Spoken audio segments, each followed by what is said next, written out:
प्रमीला जी आपने इधर ध्यान देना है। तो अब सारा विवाह जो है संपन्न हो गया है, लेकिन वर के मन में शंका है। वर कह रहा है कि पत्नी का स्थान जो है वो बायां की तरफ होता है, लेकिन आप जो है दक्षिण की तरफ बैठी हुई हैं। तो वर कह रहा है स्त्रीणाम सीताम पामवास्ते कथम च दक्षिण स्थिता मया विवाहिता दत्तम च पित्रा च बंधुवि उत्तिष्ठम वांग भागवे पत्नी भाव प्रिय। वर कह रहा है कि देखो प्रिय, मैंने देखा है कि पत्नी का स्थान जो है वायन की तरफ होता है, लेकिन आप मेरी उल्टी दिशा में बैठी हुई हैं। तो इसका क्या कारण है? अगर आपके मन में कोई बात है तो उसे बताएं और उठो और मेरे वायन की तरफ बैठो। तो कन्या कह रही है नादानेन विवाहोस्ति लाजहो मिन्नाभिः विवाहस्तु तजाज्यो यदा सप्तक्रम शांति में सप्तवाक्यानि त्वया ब्राह्मणी सर्वदा एवं यदि प्रमाणते भावंग संबंधियाहम्। कन्या कह रही है कि स्वामी विवाह जो है वो दान लाजा होम से पूर्ण नहीं होता है। बोला ये हवन किया हमने, लाजा हवन किया। लाजा हवन बोलते हैं जो खिलनों की औरतें डाली ना, तो बोले इसको विवाह नहीं बोलते हैं। हमने लामान ली, उसको विवाह पूर्ण नहीं मानते हैं। बोले मेरे 7 वचन हैं, अगर आप मेरे उन 7 वचनों को मानेंगे तभी मेरा विवाह जो संपूर्ण होगा और मैं आपके बाएं की तरफ बैठूंगी। तो वर जो है अब विष्णु रूप वर, मैं तुम्हें वृद्धि के लिए पहला मांगने के लिए बोलता हूँ। तो वर जो है पहला वचन मांगने के लिए कन्या को इजाजत देता है। तो क्या बोलते हैं कन्या? धन धान्यम च मिष्टानम च मिष्टानम च भक्ष्या भोग्यादि गृहे मदधीनम च कर्तव्या मान भक्षणाय च यदं वही वर्लते द्रव्यामानेत्यं च गृहे नावरहि संयम कार्य च बहिन भोजनम तथा। और कन्याकारी है कि स्वामी आज के बाद जो है जितना भी धन धान्य, जो भी धन धान्य कमा करके आप बाहर से लाएंगे वो मेरे समर्पण करना पड़ेगा। खाने पीने की जो भी चीज़ है आप बाहर से लाएंगे वो मेरे को समर्पण करना पड़ेगा। मेरे को बताना पड़ेगा कि मैं फलानी चीज़ें लेके आया हूँ। और दूसरे क्या करना, आज के बाद मेरा मान रखने के लिए जो कुछ धन आप बाहर से लाएंगे वो भी मेरे घर में लाना होगा, कमा के ले आना भी कर। और आज के बाद क्या करना, बिना कारण किसी के घर में सहन नहीं करना। बोले ये कुआरे थे तो पीछे मर्जी, बोले सही है, लेकिन अब शादी हो चुकी है तो बोले आज के बाद बिना कारण किसी घर में सहन नहीं करना। बिना कारण किसी घर में ना तो जाना है और ना ही खाना है। घर में अगर पत्नी इंतजार करती रही और आप खाना खा के आ गए तो बोले दूसरे का नादर हो जाता है। तो जब पत्नी घर में इंतजार कर रही है तो आपका भी फर्ज बनता है कि आप घर में आकर के खाना खाएंगे। तो बोले आज के बाद बिना कारण अगर कोई जरूरत थी, अगर कोई ज़रूरी है तो खाना ही पड़ेगा। तो बोले अगर ये शर्त आपको स्वीकार है तो मैं आपके बाएं की तरफ आऊँगी। मंजूरा जी? मंजूर होंगी तो आप बोलना है विनोद जी।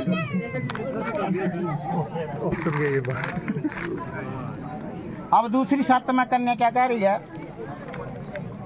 गृहे कर्माणि मया सर्वाणि सर्वदा दासीम सर्वबंधु जना भजनानि च मार्चय ससुर जेठमानता वर्तनीति भविष्यामि त्वया स्वामिन कर्तव्य पालन मम। अब दूसरी शर्त में कन्या कह रही है कि स्वामी मैं आज के बाद घर के सारे काम काज जो है एक दासी की तरह किया करूँगी। कन्या कह रही है कि मैं दासी की तरह सारे काम काज किया करूँगी और सभी बंधु बांधवों का आदर सत्कार किया करूँगी। जो आपके परिवार के जितने भी सदस्य हैं, आपके जितने भी रिश्तेदार हैं, मैं उन सब का आदर सत्कार किया करूँगी और सास ससुर जेठ नंद आदि की आज्ञा का भी पालन किया करूँगी और आपकी आज्ञा का भी पालन करूँगी। लेकिन आपको क्या करना है कि मेरा पालन करना पड़ेगा। जब से भी आपका रिश्ता हुआ है ना, तो आपके माता पिता से इस लड़की का कोई लेन देन नहीं था। आप ही के साथ हुआ, आपके साथ देख सुन हुई, आप ही के साथ सारा वार्तालाप हुआ, आप ही के विश्वास के ऊपर ये रिश्ता हुआ। तो कन्या को अपना फिक्र पड़ा हुआ है कि मेरा और कोई मतलब इस टाइम गवाह नहीं है। तो आपको साक्षी मान करके इसने विवाह आपके साथ कर लिया, तो बोले आपको क्या करना है, मेरा पालन करना पड़ेगा, मेरा ध्यान रखना पड़ेगा आपको। तो बोले अगर ये शर्त आपको स्वीकार है तो मैं आपके बायन की तरफ आऊँगी।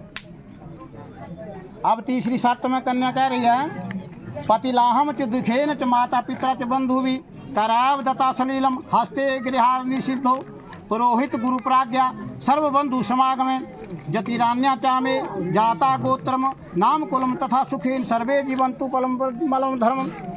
कन्या कह रही है कि स्वामी मेरे माता पिता ने बड़े कष्टों से मेरे को पाला हुआ है, बड़े कष्टों से मेरे माता पिता ने मेरे को पाला हुआ है, लेकिन आज उन्हीं माता पिता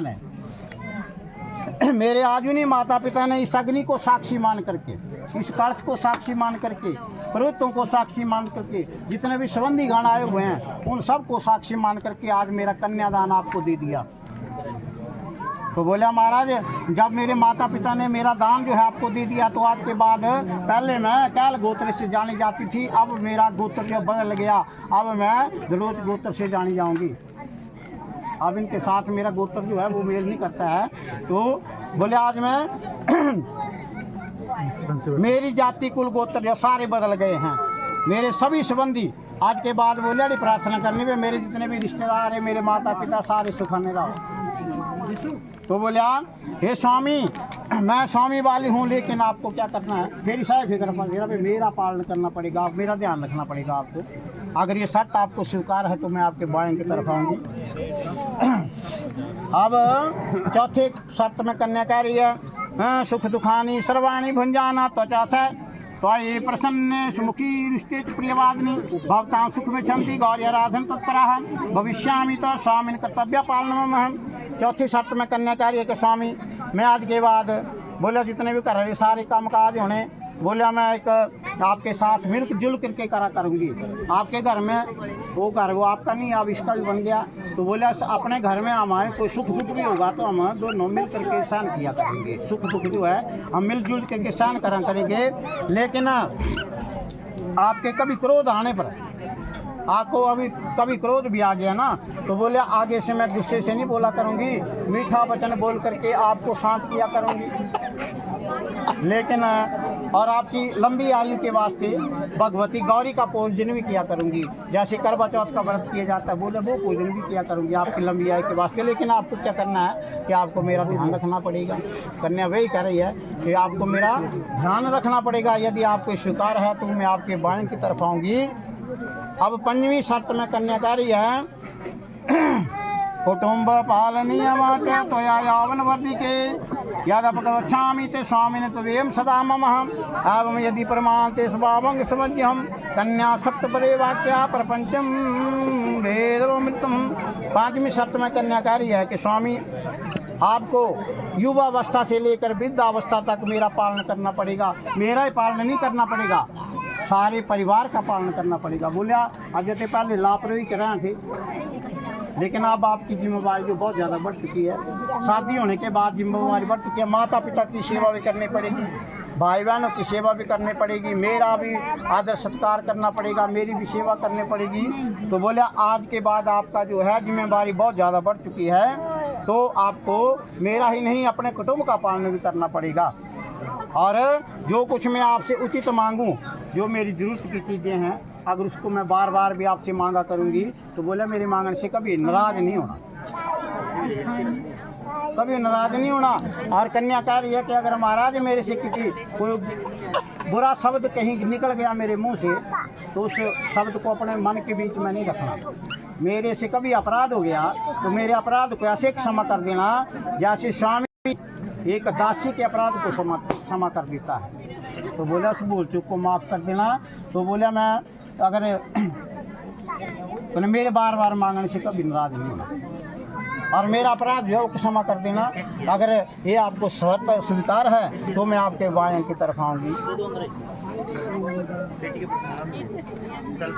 अब सर्वे बंधुजना स्वामिन भवतु दास्ताम गता जलपात्रं कंकणाभ्यततं प्रेमपूर्वकं त्वया कदापि नो वाच्यं तीदतं च बंधुभिः अवश्यम शाश्वत कर्णिने जाति निर्णावहम। कन्या कह रही है 6वीं शर्त में कि स्वामी मेरे सारे संबंधी जन आज के बाद, मेरे संबंधी जानती हैं जो मामियाँ संकल्प किया थी, माता पिता ने संकल्प किया। तो बोलिया इस संकल्प के बाद जो है मेरे जितने भी रिश्तेदार हैं सारे तुम्हारे दास बने गिरे। यहाँ पहले पाँव वो तो करने बोल सका हाँ कोई, लेकिन आज के बाद आपका स्थान जो है मेरे जितने भी इस लड़की के माता पिता मामे जो भी रिश्तेदार है तो आपकी इज्जत करेंगे।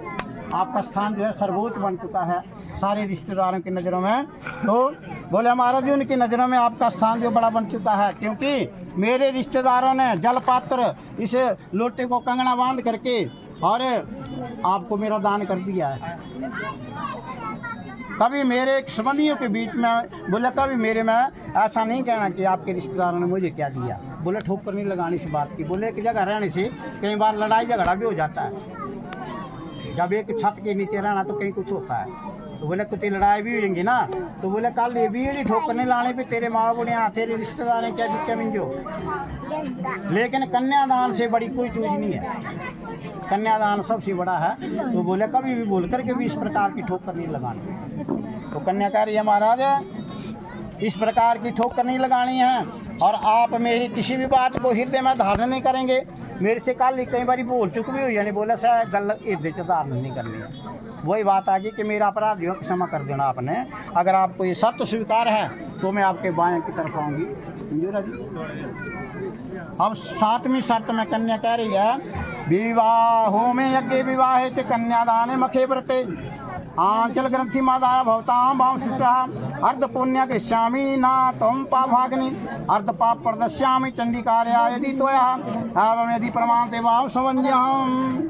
7वीं शर्त में अब कन्या कह रही है कि स्वामी आज के बाद अब जब मैं आपके दाहिनी तरफ बैठ जाऊंगी ना, तो आज के बाद जितने भी पुण्य के काम करेंगे आप, तो मैं आपका आंचल पकड़ करके बैठा करूंगी।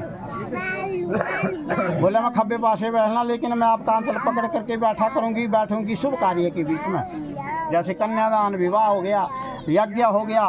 बोले ऐसे कामों में आपके साथ बैठा करूंगी। आज के बाद आप जो भी पुण्य करेंगे, जो भी पुण्य का आप काम करेंगे, उसका आधे का भागीदार मैं होंगी। ये करे होंगी तुम दिलिया पुण्य का काम करके, तीसरा आधे भागीदार या करे बैठी बढ़िया ना। एक थानेदार बना तो करे थे, और थानेदार नहीं बोला है तो उसको वो मतलब आधे का भाग मिल जाता है। लेकिन कन्याकार ये कि महाराज आप पाप करेंगे उसका मैं आधे का भागीदार नहीं होंगी, पुण्य का आधा भाग लूँगी लेकिन पाप का नहीं। लेकिन कन्याकारी है कि महाराज मेरे से कोई पाप हो जाएगा उसके आधे का भागीदार आपको बनना पड़ेगा, लेकिन मैं अपना पुण्य नहीं आपको दूंगी। तो ये शर्त आपको स्वीकार है तो मैं आपके बाएं की तरफ आऊँगी। पाप कैसा हुआ, जैसे आपके घर कोई मेहमान आ गया, पहली शर्त में कन्या ने बोला है कि महाराज जो खाने पीने की चीज़ें वो मेरे समक्ष करने पड़ेगी, आपको मेरे अधीन करने पड़ेगी। तो बोलिया कौन सा खाने पीने की चीज़ें तो मान ली तुम्हारे घर को प्राण आ गया तो तुम आदेश लाना कि आप चाय बनाओ या खाना बनाओ।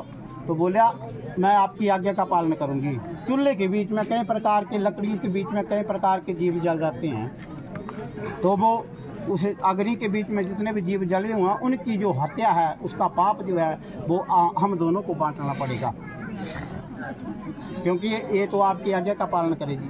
तो बोले आदेश आपने दिया मानूंगी मैं, पर इसका हम दोनों को पाप का हिस्सेदार बनना पड़ेगा, वो पाप है।